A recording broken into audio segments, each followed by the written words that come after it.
14 avril 1912. Nuit glaciale sur l'Atlantique Nord. L'océan, noir et silencieux, semble figé dans une éternité sans fin. Au milieu de cette immensité se dresse une silhouette gigantesque, un colosse d'acier illuminé, avançant avec une assurance insolente. Le Titanic. Sur ses ponts, certains passagers rient encore, bercés par la musique des salons luxueux. D'autres contemplent l'horizon, confiants, comme s'ils voguaient à bord d'un rêve invincible. Tout respire la sécurité, la modernité, l'arrogance d'une humanité persuadée d'avoir dompté la nature. Mais soudain, un fracas sourd, presque irréel. Le navire entier vibre. Un choc brutal, suivi d'un silence plus effrayant que le bruit lui-même.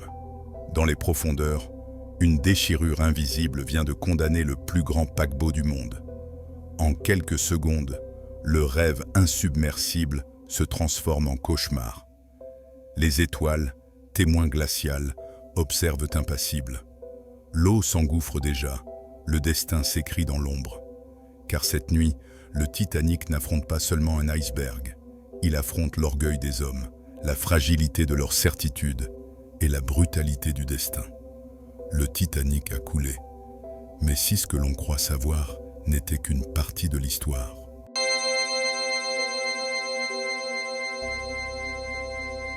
Au début du XXe siècle, le monde entier vit une révolution.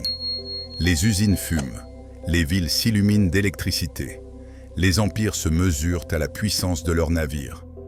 C'est l'ère de la vitesse, de la conquête, de la foi aveugle dans le progrès. L'humanité, persuadée d'avoir triomphé de la nature, érige des monuments à sa propre grandeur. Et parmi eux, un nom résonne comme une promesse d'éternité. Le Titanic. Construit à Belfast par la compagnie White Star Line, le navire est présenté comme une prouesse absolue. Long de plus de 270 mètres, équipé des technologies les plus modernes, il incarne le luxe, la puissance et la sécurité. Pour la presse, il est l'aboutissement d'un rêve industriel. Pour ses passagers, il est la passerelle vers une nouvelle vie, qu'elle soit faite d'opulence ou d'espoir. Pour ses concepteurs, il est insubmersible. En Europe, on s'émerveille. En France, on en parle comme du palais flottant des temps modernes. Au Canada, on attend déjà les familles qui traversent pour une existence nouvelle. Partout, le Titanic fascine. Il n'est pas seulement un bateau, il est le symbole de la confiance illimitée que l'humanité place en elle-même. Mais derrière les dorures et les illusions, certains doutent. Des ouvriers qui ont vu des flammes dans ces chaudières murmurent que le navire n'est pas aussi parfait qu'on le dit. D'autres soulignent un détail troublant. Malgré ses dimensions colossales, il n'a pas assez de canaux de sauvetage pour accueillir tous ses passagers. Mais qui ose contester la foi du monde en ce titan de l'acier? Car en ce printemps 1912, tout semble réuni pour que le Titanic devienne le triomphe ultime de l'âge industriel. Les riches y voient un spectacle, les pauvres une chance, les journalistes une légende en marche. Chaque détail respire la certitude que rien ne peut l'arrêter. Et pourtant, à mesure que le navire s'éloigne de l'Europe, il s'avance vers une route semée de pièges. Des icebergs dérivent dans les eaux du Nord, envoyant déjà des signaux d'alerte. Des messages télégraphiés préviennent du danger. Mais le Titanic continue, plus rapide que jamais, comme si le destin lui-même ne pouvait l'atteindre. Mais derrière ce rêve de modernité se cachaient des failles, et certains le savaient déjà.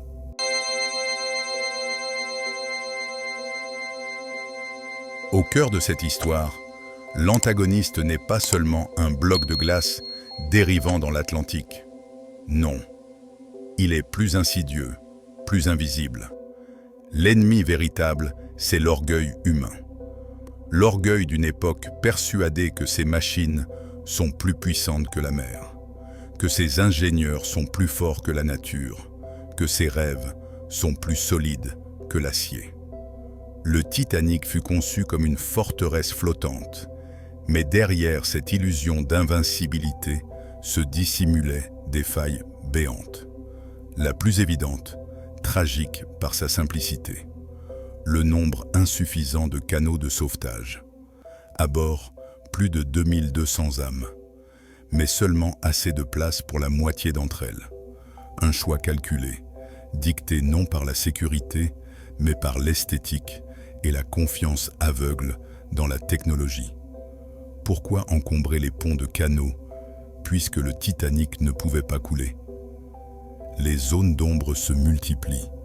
Certains survivants affirmeront avoir senti une odeur de fumée bien avant la collision. D'autres parleront d'un incendie secret, couvant dans les soutes à charbon depuis le départ de Southampton. Un feu qui aurait fragilisé la coque, rendant le navire vulnérable. Était-ce un simple accident ou une vérité volontairement étouffée?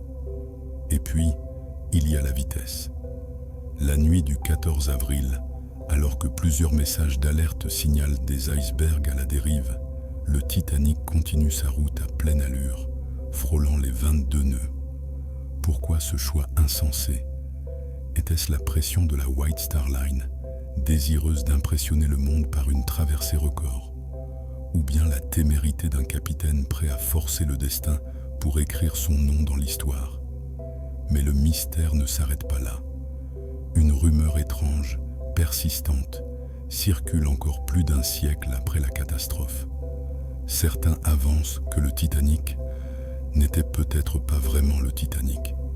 Selon cette théorie controversée, la compagnie aurait substitué le navire avec son jumeau, l'Olympique, déjà endommagé lors d'un accident antérieur. Un plan d'assurance désespéré qui aurait condamné des milliers de vies à une tragédie programmée. Mythe ou réalité?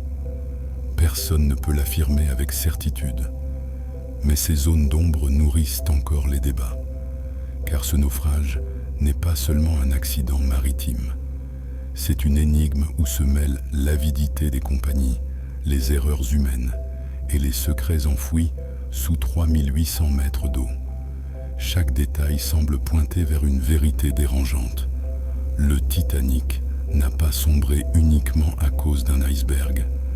Il a sombré parce qu'une civilisation entière avait choisi de croire à son invincibilité.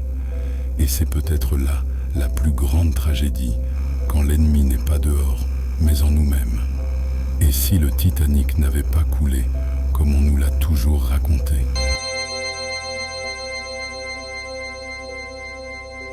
Derrière les chiffres froids et les théories troublantes, il y a des visages. Des hommes, des femmes, des enfants. Plus de 2200 âmes embarquées sur ce palace flottant, croyant voguer vers un avenir radieux. Dans les salons étincelants de première classe, les milliardaires savourent le luxe comme jamais on ne l'avait offert en mer.